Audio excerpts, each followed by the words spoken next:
The world has been fixated on Donald Trump's tariffs on China, but a new trade war is emerging in Asia, this time between Japan and South Korea.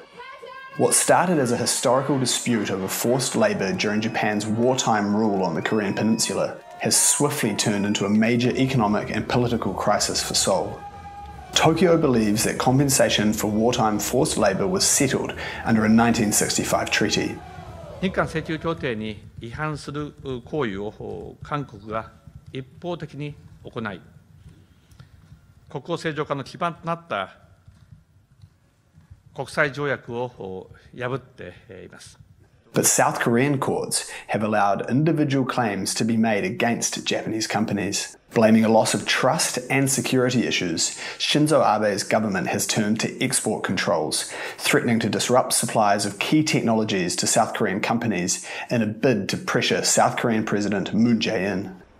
우리 정부는 지금도 대응과 맞대응의 악순환을 원치 않습니다. 멈출 수 있는 길은 오직 하나.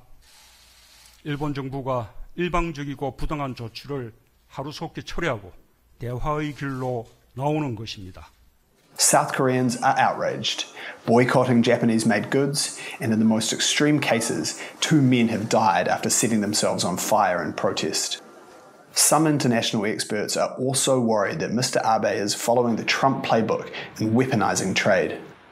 South Korea's tech giants, including the world's 2 biggest makers of memory chips, Samsung and SK Hynix, are urgently looking for replacement sources for some of the key materials and components that they use to make computer chips.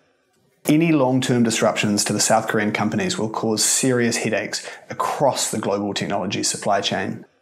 There are also fears that the dispute will drive a lasting wedge between these key US allies in Asia, just as Washington needs their cooperation to deal with North Korea's missile tests and the rising threats posed by China and Russia.